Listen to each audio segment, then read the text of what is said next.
Back when I was around 12 years old, I remember waking up at 1, 2 in the morning and sneaking downstairs to play video games. As soon as my alarm sounded, I would knock it off as quickly as possible to make sure nobody heard me. Get up slowly, tiptoeing my way downstairs through the dark.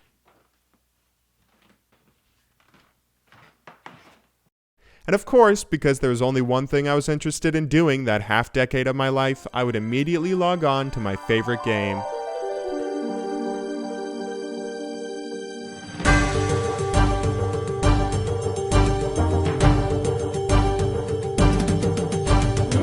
Being a YouTuber who's mostly done League of Legends content in the past, I'm always a little worried about trying something new. If I ever try and shift my focus towards making videos about a game that isn't a popular MOBA, it can be super easy to alienate my audience and make people sick of my videos. However, there is an exception to every rule, and the one exception here has always been Runescape, the only game I've spent more time on than League. Off and on for 11 years at this point, half my life. Today I want to talk to you guys about a pretty popular question and complaint that a lot of people have about modern video games. Are games becoming too casual? The term casual itself has become a bit of a joke, but there is some truth to that question, and it can be easy to see why people feel that way. Over the past decade even, with video games becoming such a mainstream and popular thing, plenty of games have tried their hardest to cater to as wide of an audience as possible, rather to as dedicated of an audience as possible, and this question has been debated ever since. I think RuneScape has a really interesting way of showing this progression, being one of the last old-school pre-WoW MMOs to ever blow up, while also managing to survive even to this day. RuneScape first officially came out in 2001, but this probably wasn't the version of the game you remember playing if you played it yourself. This was RuneScape Classic, which was a pretty notable game. It's where some of the game's most memorable early items like party hats came from, while also laying the foundation of what was to come in the upcoming years. But RuneScape 2, which officially came out in 2004, is probably what you guys remember playing if you did indeed play it yourself. You see, RuneScape has always been an interesting game because it's bridged the gap from the old school MMOs of the late 90s and early 2000s to the WoW era of MMOs past 2004. A lot of the design and gameplay you see in RuneScape is pretty rare for an MMO nowadays. Like, not many MMOs don't have classes, just letting you level up anything you want, combat, farming, smithing, even run energy. Elements like this used to be a much more common thing with games like Asheron's Call. Many MMOs back in the day still used examine texts, but RuneScape has always been notable because it's still around. Now 15 years since release, it's still played by an audience of thousands. A big part of the game has always been leveling up. RuneScape is a pretty infamous game for being very grindy, seeing as you have all these skills which sometimes when leveling can seem never ending in the achievements you can go for. For instance, even if you get a 99 in a skill, that only takes around 13 million experience out of the potential 200 million experience a character can get. Some of these skills are faster to train than others, and some of them are very, very fun. But as time went on, and as the year 2010 approached, a portion of the game's community clamored pretty often that leveling certain skills was way too boring, not rewarding enough, and too difficult or grindy in all the wrong ways. As time went on, changes would be implemented more and more to give new leveling methods, update the game's graphics, and eventually led to driving a lot of the older players away who felt as though the game was changing too much, not just visually, but with so many easier leveling methods to gain experience, it's as though their achievements are being devalued. More and more changes occurred over time, all accumulating in the release of RuneScape 3, where the biggest change yet came out,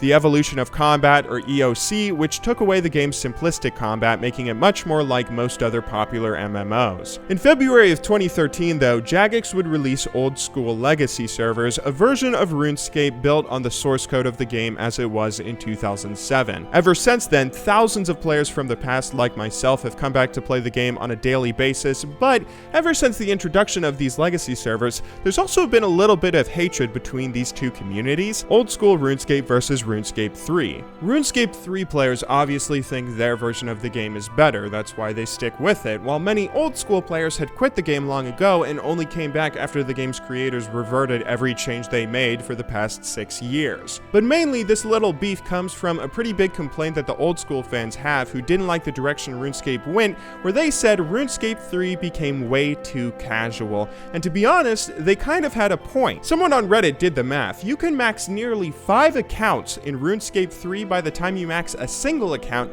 in old school RuneScape. RuneScape 3 has 5 times the experience rates on average compared to old school. That's a pretty insane number to think about. Imagine if you're playing an MMO and the devs announce in the next update that leveling experience is going to be multiplied by 5. It's kind of understandable if old school players feel as though their achievements were devalued. This isn't anything exclusive to RuneScape, by the way. Most games these days seem to be making any sort of leveling or progression easier, sometimes flat out getting rid of it. I mean, WoW had a super similar path where you don't even need to level in that game anymore. You can buy a leveled character. Which brings us back to our original question. Are video games becoming too casual? With so many examples like RuneScape, WoW, most MMOs, and almost every game that has any sort of leveling or progression system, it feels like, is this a move towards making games super easy and casual for the massive new audience developers have, now that gaming isn't such a niche thing? Well, I'd say the answer is both yes and no. See, a ton of games these days are making leveling and progression easier, but it's typically for a reason. In RuneScape 3, for instance, there's plenty of endgame content at higher levels, so making it really difficult for you to reach that endgame content isn't something the devs wanted to do. Think about someone who has multiple accounts, someone who already wants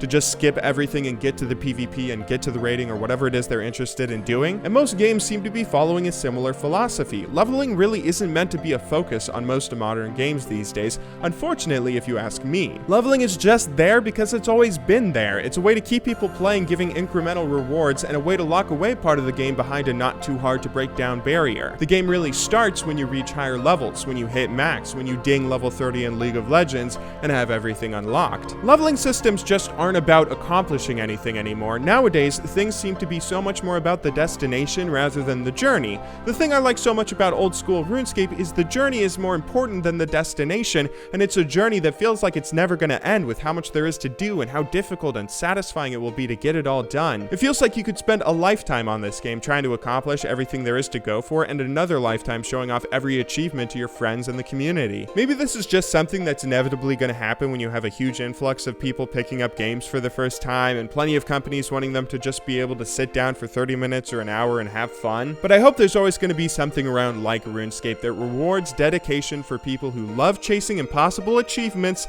only to conquer them. I hope you all enjoyed watching this video. I'll see you all in tomorrow's, but until then, thank you very much for watching, good luck in solo queue, and have a wonderful day.